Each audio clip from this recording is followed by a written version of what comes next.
Okay, folks, let's talk about something wild today. Method acting. You know, that thing where actors go all out to really become their characters? Well, ever since Marlon Brando brought Stanley Kowalski to life in A Streetcar Named Desire back in 1951, it's been a big deal. But you won't believe how some actors have taken it to a whole new level. We're talking about those few who went a bit too far, stayed in character for way too long, crossed social boundaries, and basically went off the deep end. Trust us, it's a wild ride. Let's dive in. After Steve Jobs, the Apple guy, passed away in 2011, movie studios were in a frenzy, trying to cash in on his life story. It didn't even matter if his life was super exciting or not. They just wanted to slap an A-list actor in a turtleneck and make a bundle. So, in 2013, Joshua Michael Stern's movie Jobs came out, with none other than Ashton Kutcher playing the young Steve Jobs. You know, the guy from Punk'd? He was dead set on shedding his image as a funny guy and going all serious actor for this role. Ashton really threw himself into it, trying to copy every little thing about Jobs' life. But here's where it gets crazy. Jobs was all about this fruit and veggie diet because of his battle with pancreatic cancer. Kutcher decided to go all in on this diet, drinking carrot juice like there was no tomorrow.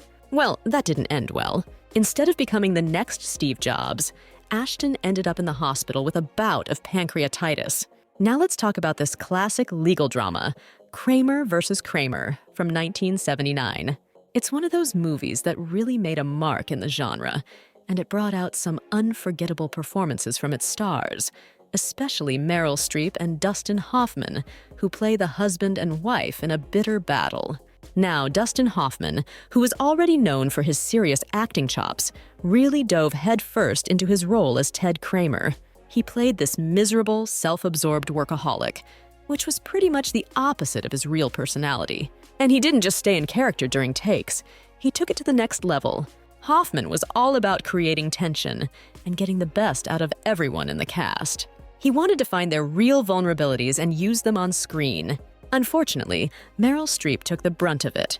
He insulted her, slapped her around the face, and even made fun of her boyfriend who had recently passed away. And wait for it, he didn't spare his on-screen son either, poor 7-year-old Justin Henry. He made the kid cry by telling him he'd never see his friends from the film crew again. Let's talk about the musical legend Ray Charles for a moment. He's one of the all-time greats, right? So when they were casting his biopic Ray in 2004, director Taylor Hackford had a tough job. He needed to find someone who could totally dive into the role, capturing not just Ray's love for music, but also his whole personality, including the physical aspects. Now here's the interesting part. They picked Jamie Foxx, who was mostly known as a comedian and a sitcom host back then. People were a bit surprised, but Foxx took this role super seriously. He immersed himself in the music, studied how Ray Charles talked and moved, and guess what? He won the Academy Award for Best Actor. But here's where it gets a bit wild. Ray Charles had been blind since he was a kid, right? So Foxx wanted to understand what it was like to be blind for real. He started with some makeup tricks, like gluing his eyes shut, but that didn't really work out.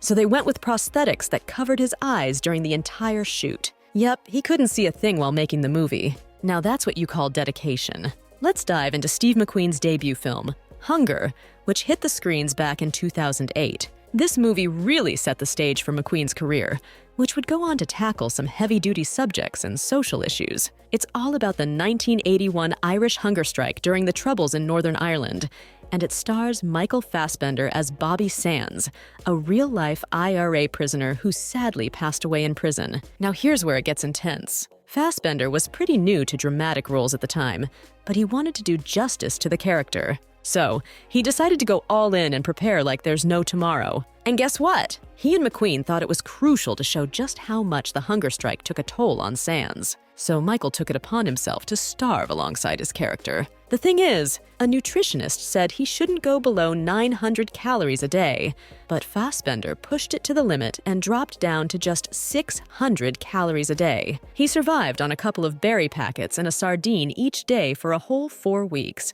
shedding over 50 pounds in the process. Talk about dedication, right? He really became a shadow of his former self for the role. Let's talk about Robert Eggers' eerie film, The Lighthouse. It's a real oddball with its super narrow 1.19 is to 1 aspect ratio, black and white visuals, and dialogue that captures the unique speech of those lighthouse keepers in 1800s New England. But what makes it even stranger and more unsettling is the cast, Willem Dafoe and Robert Pattinson. These two guys bring the story of 2 lighthouse keepers losing their minds in isolation to life. Now here's the kicker. Pattinson really got into his role. Like, maybe a bit too much. This dude, who's usually pretty chill, went full method. Between takes, he'd be sitting on the floor, growling, muttering gibberish, and even munching on mud. And when it came to scenes where the characters were supposed to be drunk on kerosene, Pattinson took it up a notch. He ended up puking and wetting himself, which didn't sit well with his co-star Willem. In fact, Willem threatened to bail on the set because of it. Now that's dedication to a role, even if it's a little overboard. All right, let's talk about Roman Polanski's intense Holocaust drama, The Pianist, from 2002. You know, it's a film that deals with some seriously heavy stuff, so it wasn't going to be a walk in the park for the cast. But the star of the show, Adrien Brody, who played the real-life Jewish pianist and Holocaust survivor, Władysław Szpilman, took his commitment to a whole new level. To really get into Spillman's head, Brody decided to give up his Hollywood lifestyle. He sold his car, called it quits with his girlfriend, ditched his social life, and even took piano lessons to master the instrument. But wait, there's more. He went on a crazy diet that left him seriously underweight. He went so deep into the character that it took a toll on his physical and mental health. When the filming was done, he had to crash on his friends' couches just to get his life back together. Now here's the kicker. All this dedication paid off big time. Brody ended up winning the Academy Award for Best Actor, making him the youngest person ever to win it, and the only one under 30. Otherwise, people might have thought he went a bit overboard, right?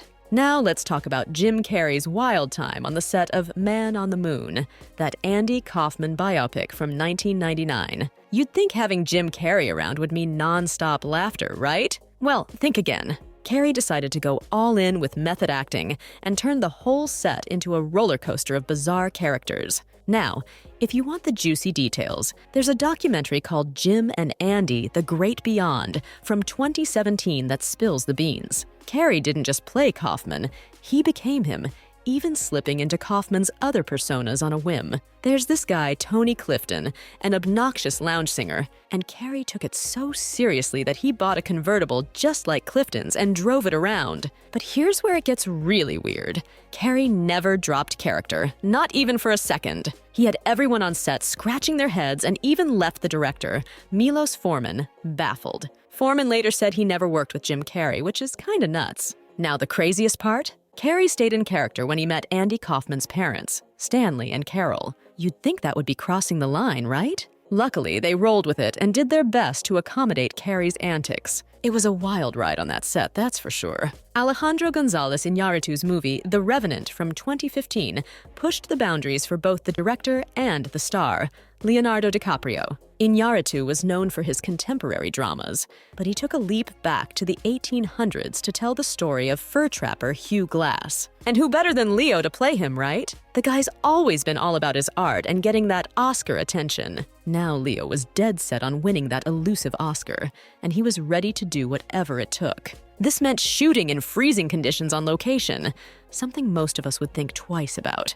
But Leo took it to the extreme. He jumped in and out of frozen rivers, risking hypothermia daily. He slept inside real animal carcasses. And get this, he actually ate some of the stuff you see on screen, including raw bison liver. I mean, it's dedication, but it's also a bit crazy, right? But hey, it worked. He finally got that Academy Award for Best Actor that year. Who knows what he would have done next if he didn't? Before the whole Suicide Squad debacle in 2016, director David Ayer was into making smaller, more gritty films and working with some big names in Hollywood. One of those films was Fury in 2014, a World War II movie with a star-studded cast including Brad Pitt, Jason Isaacs, John Bernthal, Scott Eastwood, and, of course, Shia LaBeouf. Now Ayer was all about realism, thanks in part to his family's military background and a lot of research. But here's the kicker. LaBouffe took the whole method acting thing to a whole new level. While Pitt, Bernthal, and the rest of the gang were dedicated, she had decided to live like an actual soldier while filming. He skipped showers and shaving, grossing out his fellow cast members, especially Pitt, who kind of played the role of the group leader. But that's not all, folks. LaBouffe went above and beyond. He had a tooth pulled for the role, and get this, he decided to cut his own face between takes, keeping these facial wounds open throughout the entire shoot. Now that's some serious dedication, even if it sounds a bit extreme. The world of method acting was given a cautionary example with the 2016 film Suicide Squad, directed by David Ayer. This movie boasted a star-studded cast, including Margot Robbie as Harley Quinn, Will Smith as Deadshot, and Jared Leto controversially taking on the role of the Joker, a part that's become the holy grail for male actors. Now, Jared Leto, fresh off an Oscar win for Dallas Buyers Club in 2014, seemed to take things a bit too far. He forgot that this was a superhero blockbuster and decided to fully immerse himself in the Joker persona. Throughout the entire shoot, Leto remained in character as the Joker, aiming to create a chilling atmosphere. But here's where it gets bizarre. He refused to interact with his co-stars as himself, kept his distance, and sent some seriously weird items to the cast and crew. We're talking about rats, bullets, anal beads, and even used condoms. Yeah, it was way out there. Unfortunately, despite all the effort and eccentricity, the movie didn't fare well with critics, and Leto's performance received mixed reviews. Moreover, the film community didn't quite appreciate his extreme method acting. Subscribe to Motion Sugar for amazing videos in the future.